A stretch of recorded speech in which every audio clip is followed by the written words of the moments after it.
describe some characteristics of the church. Ang church ko ay binansagan bilang isang bride upang ipakita kung gaano ka-intimate ang relationship ng Panginoon sa kanyang church. Ang gustong i-emphasize sa katawagan na bride sa church ay ang i-emphasize ko doon yung intimacy of the relationship. Ang church ay tinawag din po na building. No? Building, ang gusto kong i-emphasize sa building ay yung kahalagahan na isang gusali ay nakatayo sa tamang pundasyon. May kasabihan na you can only go higher as your foundation will allow. Kung mahina ang iyong pundasyon, hindi ka pwedeng magdagdag ng palatag. Makakalarga ka lamang ng pagtaas kung kakayanin ng iyong pundasyon. At ang pundasyon, tamang pundasyon sa iglesia ay walang iba kundi ang ating Panginoong Kristo. So, pinapakita sa metaphor of the building na ang church ay kagaya ng building na ang church ay dapat po ay founded sa ating Panginoong Yesus. Ibig sabihin niyan, nakapundasyon tayo sa turo ng ating Panginoong Yesus. Hindi ho aasenso at hindi magtatagumpay at walang bearing, walang saysay. Walang saysay ang anumang mga pagpapagal, pagpapaguhod, pagpapawis na ginagawa ng kahit anumang reliyon in the name of God or in the name of Christ kung hindi ito nakapundasyon sa kanyang salita. When we do things that are not in accordance to the Word of God. Dahil ang pinagbabasehan, supposed to be ng lahat ng ating ginagawa sa Iglesia ng Panginoon ay ang kanyang aral ng ating Panginoon Jesus. At sa dami ng mga metaphor na ginamit sa church, sa Rogel, yung body, inalintulad din po ang church sa katawan. Itinulad sa bride, itinulad sa building, and then itinulad din po sa body. Ano ba ang meron sa body na ano bang meron sa church na nahalintulad sa isang katawan? Kaya ginamit siyang figure of speech. Dahil meron mga characteristics na nagkakapareho. Ang isang katawan, ito po yung binubuo ng maraming mga bahagi. At bawat bahagi ay meron kanya-kanyang function, may role na kanya-kanyang ginagampanan para sa ikaunlad ng katawan. At nangangailangan ng bawat bahagi nagmamalasakit sa ibang bahagi at hindi nagkakanya-kanya. Hindi po pwede na kanang paa mo, pakanan ang direksyon at ayaw kumain ng kaliwa dahil gusto niya sa kaliwang direksyon. Kailangan sila po ay nagkakasundo. So, kaya inilitulad po ang iglesia sa isang katawan upang ipakita sa atin na ang iglesia ganun din. Maraming mga miyembro, iba-ibang mga gagampanang bahagi sa iglesia, subalit kailangan po na nagmamalasakitan sa isa't isa. Kung masasaktan isa sa isang katawan, ganun din, masaktan isang bahagi, buong katawan ang nakakaroon niyan. Pero kapag sa Pilipino na sakit ng kalingkingan, damdam ng buong katawan. Kung masakit ang ngipin mo, kahit hindi kalingkingan, ngipin na lang, masakit ang ngipin mo, hindi mo pwedeng sabihin na ngipin lang ang masakit. Ang masakit sa iyo, buong katawan mo na, dahil buong katawan mo, ayaw lang kumilos dahil dinaramdam niya ang sakit ng kanyang ngipin. So, ganun din po sa iglesia, We need to take care of each other because if you will just neglect or abandon any part of the church or anybody, any member of the body, when he hurts, it's actually the whole church which is being hurt. And then, when a member receives glory, the whole body receives glory. And if one member dishonors or gives disgrace, nadadamay din ang pangalan ng buong simbahan. Pero napaka-unfair. Pero hindi ko nga may paliwanag sa mundo yun sa mundo na miyembro niyo ba si ganyan? Sabi mo, oo, miyembro namin. Ganyan ba kayo? Kahit anong paliwanag ko na hindi naman siya ang nagre-represent ng buong simbahan, hindi nga sila naniniwala. But that's really unfair, dahil ang isang miyembro, hindi naman niya nire-represent ang kabunan. He never speaks for the rest, di ba? At ang magandang ang safe na sabihin, oo, Oo, member namin yan. Pero yung ginagawa niya, hindi nga namin tinutulari. Kaya nga under-discipline siya yung bro. At least, isasamba natin ang pangalan ng Panginoon at ang pangalan ng kanyang iglesia. Okay, so yan po ang ating pinag-uusapan sa puntong ito. Ang church ay isang katawan at ang pinag-uusapan po sa passage ng 12 to 16 that is about building of the body. When you say building of the body, yung development, paano natin ito din-develop? Kaya nang makikita naman yung mga body builders, di ba? Mula sa pag-uumpisa pa lang yan, patpatin pa. Pero pag fully developed na, di ba, panlaban na. Nakita niyo yung sabi nila, metamorphosis. Metamorphosis. Nata-transform. Mula sa isang patpatin, tingting na katawan, pag tagal-tagal, araw cobra na. Pag bumuka yung cobra, di ba? Ang lapad na ng katawan. Pagka pinakita na yung bicep, sumakitod na, pinakita yung chan, six-pack abs. Alam nyo, in 1 minute, actually, bisikreto ko, 1 minute kaya nyo mag-produce ng six-pack. Wala kayo ng pentel pen. Kaya, wala kasi. Pero humingan nyo lang yun. Kahit 8 pa, kung gusto nyo. 8 pa. So, when you say building the body, you're talking about development of the body. Kasi pag develop ang katawan, mas maraming nagagawa, di ba? Mas maraming nagagawa. Mas productive. Mas maraming nagagampanan. Di ba?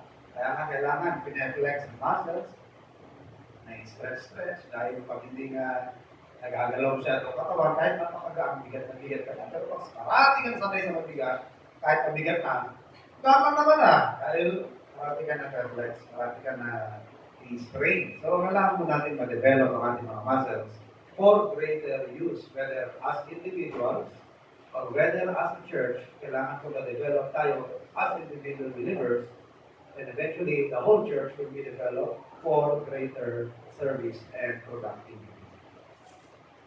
Okay? So, basahin po natin Ephesians 4, verses 16. For perfecting of the saints. Ngayon, yung 4 na yan, nakatay yan, is tied doon sa kanyang antecedent, verse 11, Verse 11. Ano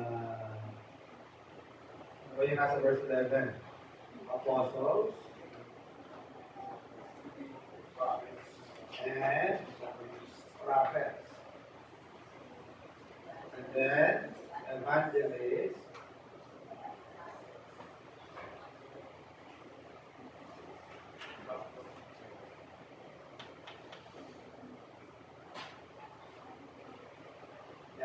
for the perfecting of the saints. Sino tinutukoy na para sa perfecting of the saints? Apostles and prophets, evangelists, and pastoral church.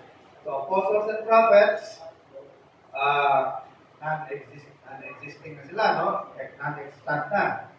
Dahil tapos na ang kanilang role. They received the revelation, the New Testament, na isulat na nila, na i-preach na nila, namatay na sila. So they're gone. Wala na po sila. Tapos na ang kanilang purpose. Nailay na ang foundation. The foundation is the New Testament. Lahat ang ating gagawin, ipapractice, paniniwalaan, must be guided and founded on New Testament doctrines. And the most important part of the foundation is the cornerstone, which is our Lord Jesus Christ. Sa kanya po, i-refer ang lahat. Sa kanyang puro, ibabase ang lahat. So, tapos na ang apostles and prophets. What we have today, up to now, are evangelists and pastors for the continuation of the ministry. Upang habang nagpapatuloy ang ministry, sila po ang nangunguna. They take the leadership in the ministry. How do they differ? Although evangelists may also perform the work of the pastor teacher, but primarily, ang kanilang dominant role is to evangelize, to proclaim the gospel of salvation. But at the absence of the pastor teacher, habang wala pa, he may also perform the duties of a pastor teacher. Dahil evangelist, more on evangelism while pastor teachers are more on what? More on the building of the body, more on the teaching, nurturing, maturing, edification of the body. Ngayon, habang wala pang evangelist sa isang church, the pastor may also perform the work of an evangelist. Like what Paul said to Timothy, do the work of an evangelist. Pastor ka ng Ephesus, but do the work of an evangelist. Pero, habang pwedeng kampanan ng pastor ang trabaho ng evangelist, but his dominant or main function is what? To edify, to equip, and to build the body of the Lord.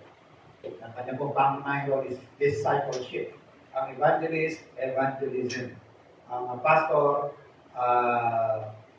teacher, discipleship. Teaching them to observe all things whatsoever I have commanded. You go and teach all nations, then ang pangunahing duty ng evangelist. And members as well as the church, we have to go. Ang evangelist, primarily, yung kanyang pong kawan. Pero yung teaching them to observe all things whatsoever I've commanded, doon na ho pumapasok ang mga pastoral teachers. Now, balikan po natin ang verse 12, for the perfecting of the saints. So ito pong perfecting of the saints, up to the work of the ministry, for the edifying of the body of Christ, makikita natin dyan ang progression, no? The progression of God's pattern. May pattern ng Panginoon sa building of the body. I-start yan sa perfecting.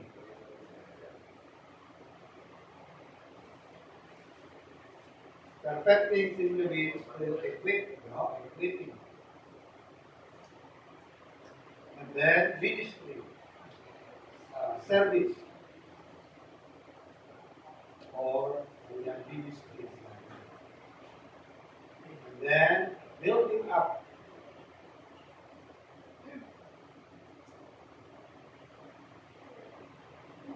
Or sulat po dyan is edifying.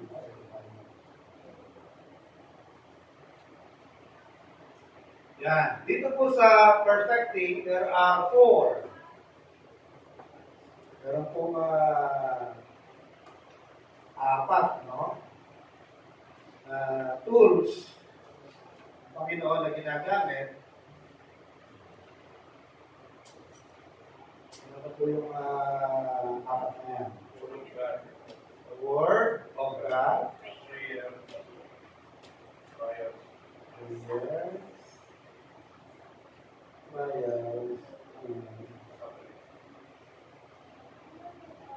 Suffering. So that's the way to equip. That's the way to perfect. Ano? Ang purpose for evangelists, pastor, teachers today, tapos na po ang apostles and prophets, for these 3 main things: perfecting, for service, and building up. At itong tatlong ito, kaya kailangan niya for the ultimate goal. The ultimate goal is the unity of the faith. It will come into the unity of the faith. Pero bago mangyari yan, kailangan mo na magan natin itong tatlong bagay. Yan. Ngayon, sa nauna, equipping of the church, for the equipping of the body, or the perfecting of the body, there are 4 tools used by God. At dalawa dyan is handled by the gifted men. Itong dalawang ito po ang ina-handle ng mga pastor, teachers.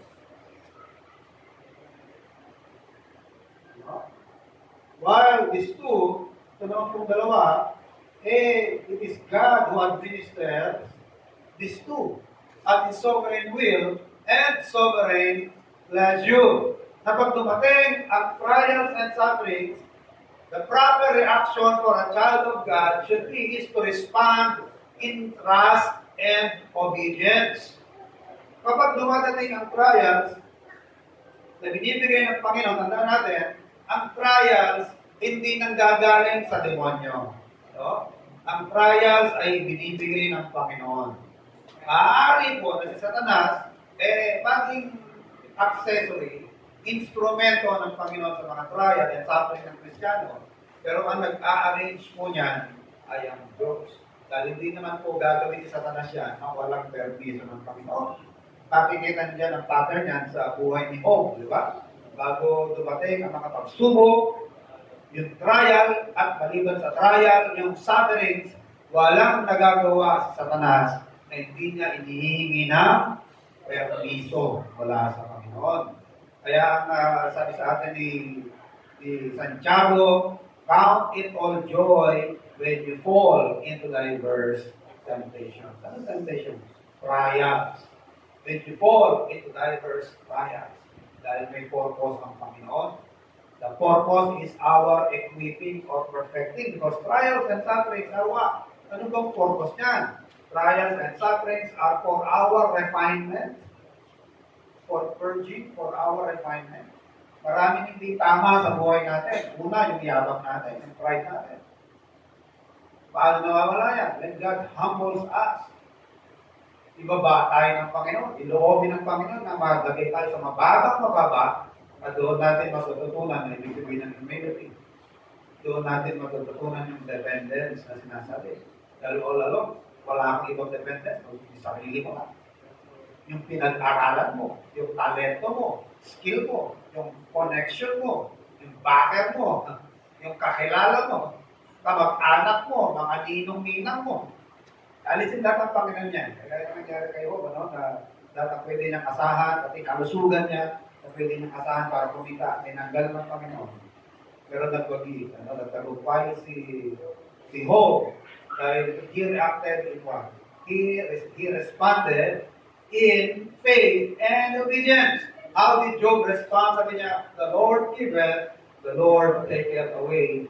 Glory be to the name of God. Eventually, nung pati kalusugan niya nawala, sabi niya, though he slay me, yet will I trust in him. Though worms will eat this body, yet in my flesh will I see God. So how did Job respond? Job responded in faith. Not only in faith, he responded in obedience. When we respond in faith and obedience, what actually happens is, nagkakaroon po tayo ng flexing of our muscles. Lalo kang tumitibay, lalo kang nagiging equipped for greater service, for greater use ng ating Panginoon.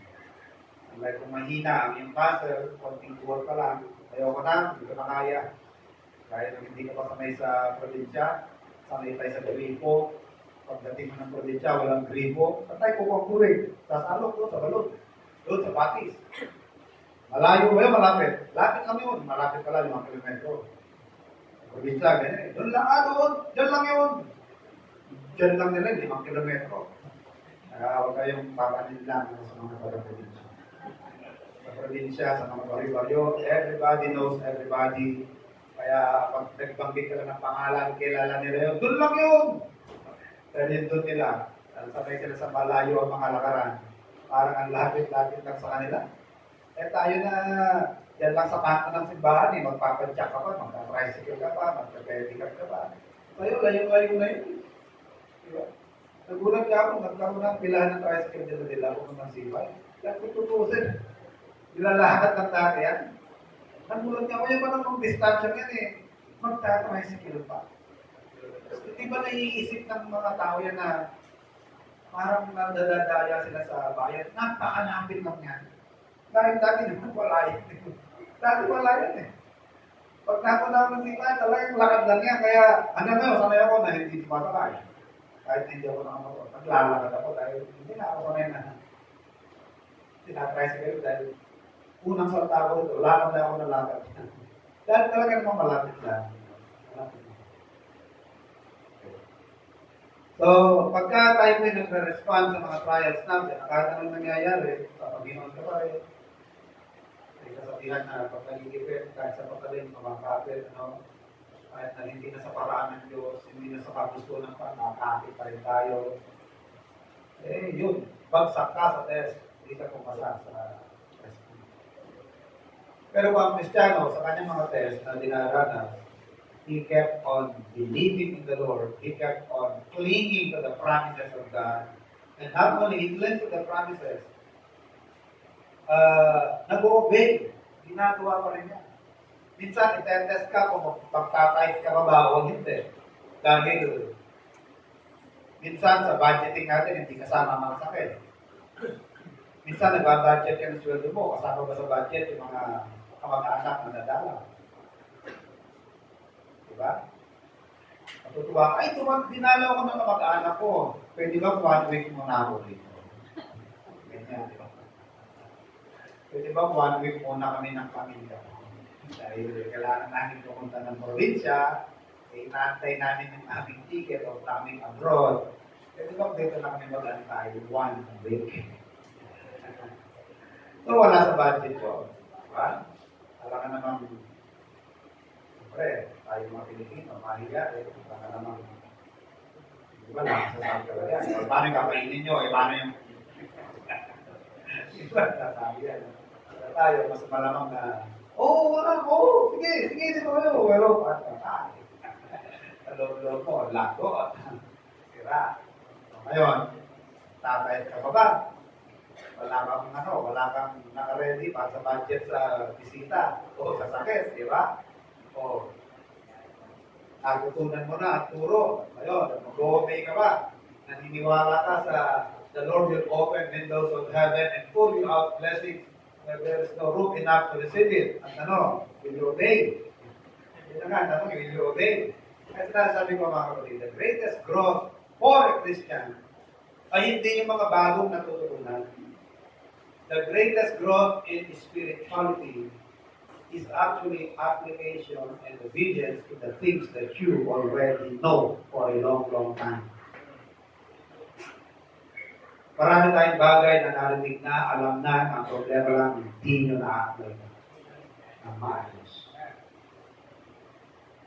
Matthew 6:33, walang seek ye first the kingdom of God. Hebrews 10:25, hindi nyo alam yun, not forsaking the assembling of ourselves. Okay. Hindi ba alam marami? Hindi ba alam ng Kristiyano yung love God first of all? Thou shalt love the Lord thy God with all thy heart, with all thy soul. Pero mas marami tayong nakaprioritize kaysa sa Diyos. Hindi nyo ba alam yung mga verse mo? Alam din natin. Alam din natin yung Malakay 3 and bring all the tithes into the storehouse. Kaya sinasabi ko, the greatest growth in maturity, spiritual maturity, na hindi doon sa mga new discoveries, mga bagong nalaman, bagong natutunan sa salita ng Panginoon, yun pala sa mga bagay-bagay na matagal na natin narinig, natutunan, na bumubulaga sa atin araw-araw, maya't-maya na hindi lamang natin huwag tayong magmayabang. We should not be presumptuous as to say, ako hindi ko na problema yan.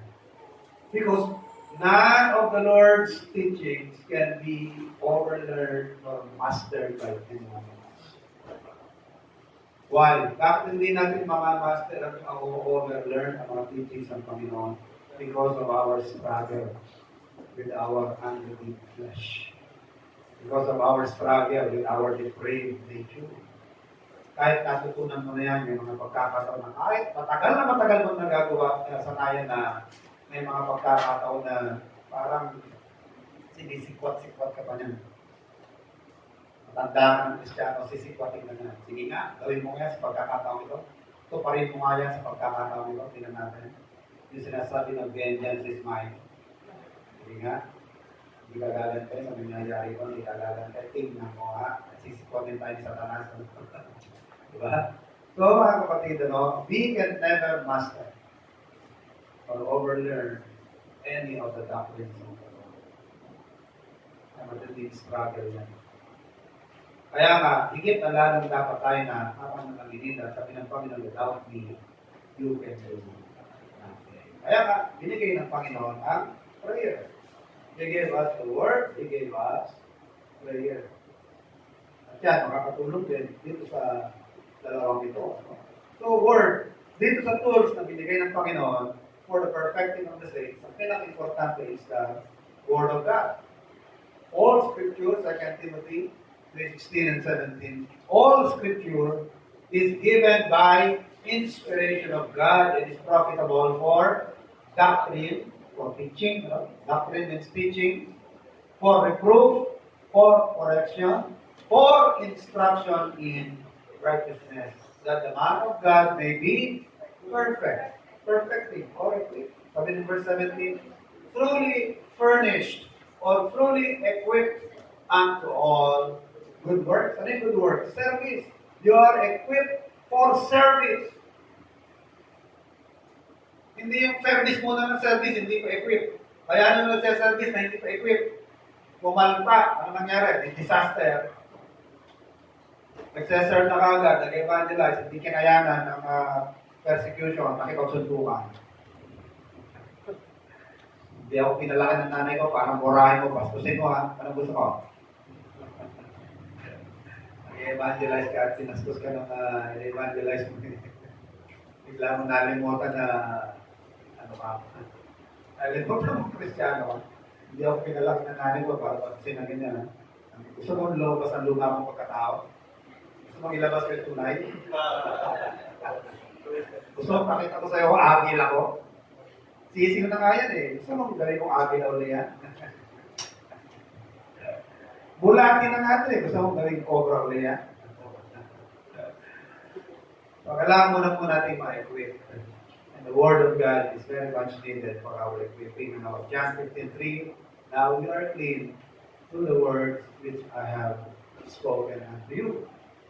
Ephesians 5:26, that he might present himself a glorious church, not having spot or wrinkle, by the washing of water, by the word. So, kailangan po natin na pinaka-importante na tool for our perfecting or equipping is the Word of God. Hindi lamang tayo para ma-prepare sa mga aabangan natin na mga hindi ka nais-nais, kundi ma-equip ka rin sa isasagot. Sabi ng was it 2 Peter 1:15, be always ready to give an answer. At yung isasagot mo, sarili mong logic, hindi ho. Ang isasagot natin ay salita ng Panginoon.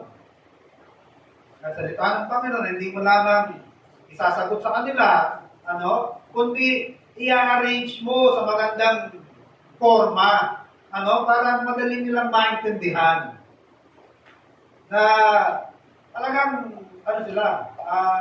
nasa-shut up na lang. Napakalinaw ng sinasabi mo na pagka hindi pa sila maniniwala, ay niloloko na lang nila sa sarili nila. Ang iwan-liwanag mong naisasalansan, na-arrange mo ng maayos. Yan po ang be always ready to give an answer. Yung tawa, salita ng Diyos yan. Salita lang ng tao yan. Dinawin mo yung tanong. Dinawin natin ang tanong mo, sinasabi mo. Salita lang ng tao. Ano yan? Salita ng tao na kanyang simulat. Sarili ng isip. O ito'y salita ng Diyos ang pinasulat niya ng tao. So, yung magandang pagsagot sa mga taong kumulisa. Marami, banat na tapon ng tao, hindi lang talaga nila iniisip ang tanong. Salita lang ng tao yan, gawa lang ng tao. Paano gawa ng tao? Naisip ng tao, siya nakaisip. At yung naisip ka, sinulat niya, sa taging Biblia. Ano yun doon? O ito yung salita ng Diyos, isip ng Diyos, at pinasulat, pinagawa niya sa tao. Kung ito yung isip ng Diyos, salita ng Diyos, pinagawa niya sa tao, ang kinakalabasan nito, hindi ito salita ng tao, at hindi ito gawa ng tao. Diyos ang may gawa, di ba? So, simula tayo sa tamang tamang premise, para meron na pag-uusapan. Establish mo na natin, ano bang batas sa cross? Ang cross yan. Okay? So, the most important tool is the Word of God. The next important tool is prayer. Gano'ng importante yung prayer, mga kapatid? Very, very much important. Sabi ng Bible, pray without ceasing. Watch and pray that we enter not into temptation. The spirit is willing, but the flesh is weak. Watch and pray. Be careful for nothing. By prayer and supplication with thanksgiving, let your requests be made known unto God. Pray without ceasing. Watch unto prayer. Watching unto prayer. Marami tayo to pray. yan po ang pagsasabi natin sa Panginoon na kailangan natin siya, dumedepende tayo sa Kanya. At nahahalata ni Satanas kung parang hindi mo kailangan ng Diyos sa buhay mo. That's when you are most vulnerable. Hindi ka na mapanalangin. Hindi ka protected ng prayer, hindi ka protected ng Panginoon. Marami sa ating mga ginagawa, hindi nagtatagumpay, hindi sa hindi doable, hindi sa hindi achievable. Ang problema ay hindi mo lang pinag-pray. Kulang sa panalangin. Hindi mo hiningi ng guidance sa Panginoon. Paano ba po ang panalangin ng kapatid? And then, ito pong trials, Panginoon naman po ang so, dalawa. Sa tools na ito ay gawain ng mga pastor. Ang pagtuturo ng salita at pananalangin. Acts 4, sabi ni ng mga alagad sa Acts 4, hindi dahilan yung suliranin sa pagpapakain, paglarasyon ng pagkain sa mga nagugutom, ang magiging dahilan para mapaypayaran namin ang tungkulin sa pananalangin at tungkulin sa salita ng Diyos. Dahil ang pangunahing tungkulin ng mga pastor ay pag-aaral ng salita at pagtuturo ng salita, pag-aaral ng salita at pananalangin. Now, with regard to trials and sufferings, yan naman po ay ina-administer ng Panginoon in His own sovereign will and sovereign pleasure. Ano pong purpose ng trials? Ang purpose po niyan ay for our purification or refinement. Para tayo ma-refine. Yung mga hindi ka nais-nais sa ating buhay, mawala, especially our pride, too much dependence on self, too much dependence on our abilities, para bang hindi mo kailangan ng Diyos, sarili mo lang ang inaasahan mo, mga hindi tama sa buhay natin, unti-unting natatanggal yan when we are in trials. Some simple test. Ang test nyo sa sarili niyo, mga kapatid, para mapatunayan niya, kailan kayo mas serious sa prayer? Kailan kayo mas attentive sa teaching? Kailan kayo mas attentive sa Word of God? Di ba pagka in the midst of trials, nasa gitna ng trials? Pero pagka walang trials, wala lang. Diba? Hindi. Maintindihan namin tayo. Hindi. Basta mapalipas lang oras, matapos lang ang panambang, may nakuha ka sa pag-aaral, wala, basta may rapos lang. Pero kapag ka nasa gitna ka ng pagsubok, madaling araw pa. Diba? Hindi ba, sarado pa sila, hindi na sangalan sa Katoliko, di ba? Sarado pa. Father, di ba ba nagsisimula ng misa? Yan ang sinasabi ng Proverbs 1 na, they will seek me early when your calamity comes, because you would nullify the truth. Ayaw nyo ng ating saway. When your calamity comes, pag nagpa-backfire na, mga pinagagagawa ninyo, ayaw nyo humingi ng payo sa akin, ayaw nyo humingi ng patnubay. Pag yan, nag-backfire na, bumubuel ka na, mga resulta ng maling desisyon, sabi ng Panginoon. Maaga nyo kung hahanapin. Early you will seek me, but you will never find me. Maaaring niyo ang aking halakhak. Although Diyos, He will not taunt us. Hindi tayo hinsutuhin na hahalakhak na magagaling sa langit ang boses, Hindi imagination mo lang yun. Ako kasi, siguro ang Diyos nga, tinatawanan na ako. Imagination mo lang yun. Ako kasi, tigas ang ulo ko, siguro pinagtatawanan na lang ako ng Diyos. Alam mo ng Diyos, hahalakhak ako. Dahil yun, may imagine yun. Of course, God is never happy in our suffering. Hindi ho nalulugod ng Panginoon, sa ating paghihirap.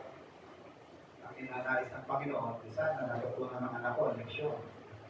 Pero hindi niya kinatutuwa ang ating pinaghihirap. So, trials will refine us. Kaya nga yung trials, sinabi tulad dyan sa apoy, di ba? Dahil the way to purify gold, ang paraan para ma-purify ang gold, dinadaan yan sa apoy. Para yung impurities, mag-evaporate, masunog, ma-consume. As the song goes, how firm the foundation when through fiery trials thy foundation shall lie. My grace all sufficient shall be thy supply. The fire I only designed thy dross to consume, and thy gold to refine. Para ma-refine. Ma-refine. For our refinement. Para ma-refine. Hindi tama sa buhay natin matanggal. Yung ating insensitivity. Minsan problema natin yun, yung sensitivity. Minsan, pag sa sensitivity natin, masyado tayong sensitive. Pero pag tayo naman ang dapat maging sensitive sa iba, alam niyo, ang salitang sensitive, merong dalawang magandang meaning ko eh. Meron dalawang meaning. Isang maganda, isang pangit. Sensitive. Ang isang pangit na meaning ng sensitive, yung walang sibuyas ka. Sa basketball, nana, tawag sa'yo, nana. Yun yung sensitive, masyadong nana. Diba pag may sugat ka ng nana, konting ano lang eh. Aral! Wag! Bakit? Exactly. Eh, nana, hindi ko nga. Madali lang yan kung ng bote. Pagpukin natin yung bote. Pag hindi nahimatay yung tao. Hindi kaya ako nahimatay talaga. Hindi iwan ng doktor na walang anesthesia. So, ang pangit na meaning ng sensitive, ay yung masyadong ang balat sa buyas. Na kaunting bagay, pinagkaramdam mo na kagad. Ang liit-liit na bagay. Nakarinig ka lang ng kaunting salita. O kaunting bagay, masyado mong dinamdam, hindi ka nakakatulog, hindi na ako isip pa sa linggo. Inaabot ko kamay ko, hindi niya ako pinamayan. Yung pala yung tao, malayo yung isip lang ko. Alamin muna kung talaga sinadyang hindi ka pinamayan, baka alaman mo. Yes, pati mas malalim pa ng problema sa iyo eh. Natutulala na. 50 na yung anak, kaya parang nakalutang, walang nakikita sa mundo. Hindi na-imagine anak niya naghihingalo, tapos nagdadamdam pa. So, huwag tayo masyadong balat sibuyas. So, yun ang pangit na meaning ng sensitive. Ang magandang meaning ng sensitive, yung matalas kang makiramdam. Diba? Yung matalas kang makiramdam, at hindi nagsasalita ang tao, hindi ka lang umaan, hindi kailangan ka. Oo. Parang gusto mo kung tama, no? Parang, bakit mo parang kailangan ka? Bakit ano tayo? Sensitive. Sabi na sensitive, yung marunong nakikiramdam sa iba. Magaling ka makiramdam sa iba na sasalita ka, na alam mo hindi siya masasaktan. I-rephrase mo na siguro baka hindi niya matagot ng salita, i-rephrase mo. So, siguro ang tao ito alam mo na sensitive, dapat hindi ganito ang parang sasalita. O ito, dumalaw sa bahay mo. Alam mo man lang, ano? Baka hindi pa kumakain, baka hindi pa nagbilenda, hindi nagatunan. Ibuhayin mo yung tradisyon Pilipino na kahit wala, kumain ka na ba? Gusto mong kumain, gusto wala kang kahit yung pabalan si Kuya ano lang, ano pa tawag doon? Pabalat bunga na, ganun tayo eh. Kumain ka na ba? Pero wala ka pang niluluto, gusta. Diba? Bakit? Meron ba? Pagluluto tayo. Diba? Ganun tayo mga Pilipino, unlike the Americans. Ang mga Amerikano, pag dumating at kumakain sila, hindi ka aalawin yan. Diba? Mag-antay ka dyan. Hindi sila lalabas at haharapin ka. Hindi ka rin aalokin niya para kumain. Ganyan ang ugali ng Amerikano. Ito pa, tandaan niyo. Pag inalok ka niyan, minsan lang yan. Pag tumanggi ka, hindi na ugali yan. Ang mga Pilipino, papakulit. Sinabi ka nang kumain kayo, talaga. Barato ka, ha? Last answer na yan, ha? Final answer na yan, ha? Barato ka, ha? Baya-baya, hindi na. Kahit hindi ka pa. Ganun tayo, yun ang ating pagkakaiba. So, buhayin po natin. So, ito naman pong suffering, mga kapatid. Suffering, ito po ay, if we are to have a deeper sense of relationship with God, suffering is important. Dahil ang ating relasyon sa Panginoon, ang enjoyment sa Panginoon, is not only in the glory of His resurrection, but also of His sufferings. Tingnan natin yan sa Philippians 3:10, no? Philippians 3, verse 10. That I may know Him and the power of His resurrection and the fellowship of His sufferings, being made conformable unto His death. Yung mga sinuffer ng Panginoon, mahahawig din tayo sa kanyang mga sufferings. He was mocked, He was taunted, physically, siya sinaktan, nagutom, ano? Pero mga kapatid, ano ba ang purpose ng sufferings? 1 Peter 5:10. Tignan nyo. Sabi ng Panginoon, importante yan for our equipping, for our building up, para tayo tumatag, para tumibay. 1 Peter 5:10. Kaya nga dapat, natutuwa tayo, hindi tayo nagpe-pray na sana mawala na. Dumating yan, alam ng Diyos kung bakit dinala niya, at kung gaano kabigat, kadiin, at kung gaano katagal. Hindi natin didiktahan ng Panginoon, Panginoon, tanggalin niyo na po ang problema ko, ang pagdurusa ko. Mas alam ng Diyos kung gaano katagal yung pagdurusa yan. Ayan. Ang pag-pray mo, na makayanan mo, matutunan mo, ang leksyon na gustong iparte ng Panginoon. 1 Peter 5:10, ano kung sabi sa 1 Peter 5:10, but the God of all grace, who hath called us unto His eternal glory by Christ Jesus, after that you have suffered a while, make you what? Make you perfect, establish, strengthen, settle you. Yan ho ang role ng suffering sa buhay ng tao. Kaya nga Pilipino, kahit hindi sa mga Kristiyano, tayo mga Pilipino as a whole, yung ating psyche, yung ating kaluluwa ng sambayan ng Pilipino. Known tayo sa resilience. Dahil sa history natin ng hirap. Ang bansa natin, talagang mahirap, hindi dahil sa hirap tayo sa natural resources. Yung isang pinanggalingan ng paghihirap natin, muna, ikawalan natin ng disiplina. Pangalawa, yung mismanagement. Na-mismanage tayo ng ating Panginoon. Sa halip na kapakinabangan natin yung mga kapatalino, dahil hindi sila well compensated, kasi hindi binibigyan ng attention ng gobyerno. Kaya yung mga inventors natin, hanggang sa maipenta na lang nila sa ibang bansa dahil hindi naman pinapansin ng gobyerno, wala support. Ang gagaling nila. Sana lahat ng umagar dito, tubig na yung dato namin. Wala nang bibili ng gasolina. Wala nang bibili ng crudo. Dahil na-invento ng isang Pinoy, napaanda rin ng mga sasakyan na tubig lang ang gamit. At logical lang naman. Sensible, bakit? At tubig, gawa sa enerhiya tubig eh. Hindi niyo ba lang malakas kayo dahil sa pag-uminom kayo ng tubig? Pagkuho kayo, nangihina. Dahil ang tubig, composed yan, oxygen, energy yan. Ang hydrogen, mas malakas na energy yan, di ba? Water is H2O. Two particles of hydrogen and one atom of oxygen. Kapag i-split mo through electrolysis or electrolysis, pwede mong papakinabangan yung hydrogen at pwede mong papakinabangan yung oxygen as fuel source. Yung Pilipino, naka-isip. Tingler.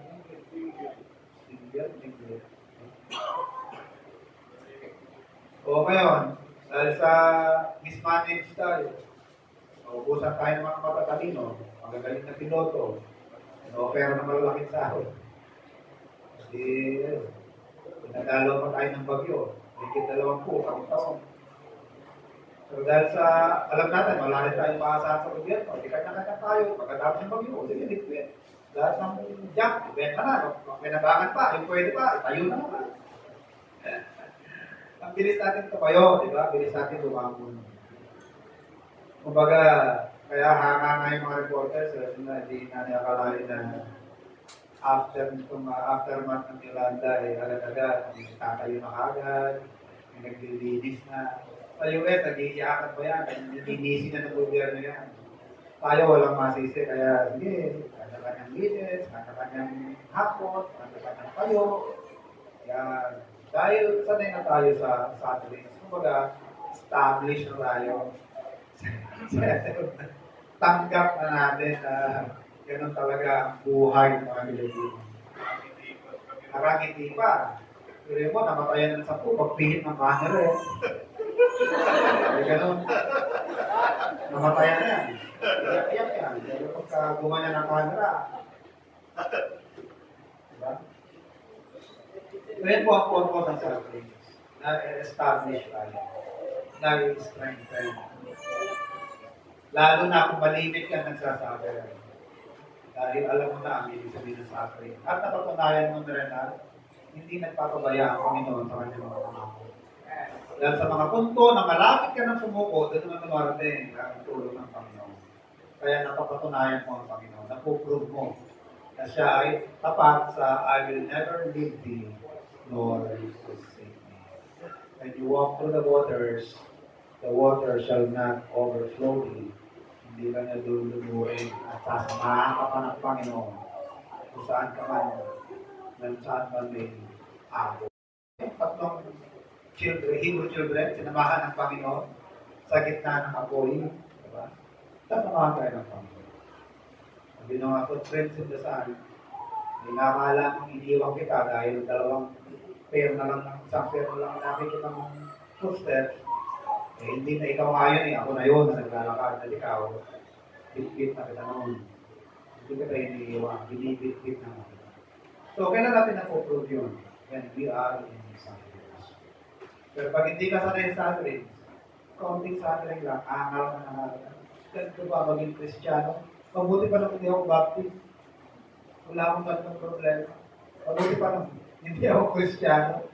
Masarap ang buhay ko. Ngayon, puro problema na ako. Parang ayoko na maging Kristyan. Lalo na parang ayoko na maging Baptist. Dahil hindi ka sanay sa mga sufferings. Pagka tinatanggap mo ang sufferings, napapatunayan mo ang Panginoon, puprove mo siya. Sabi ng 1 Peter 5:10, we are established, we are strengthened, we are settled. So, these are needed for our perfecting, no? Word of God, prayer, trials, and sufferings. Okay, tayo dito ngayon. Maraming salamat po, Ama, sa mga paalaala ng inyong mga salita. Sana po din namin makakalimutan ang araw na ito. At maalala po namin, hindi sa lahat ng mga sa panahon na kailangan namin ng itong mga pangako.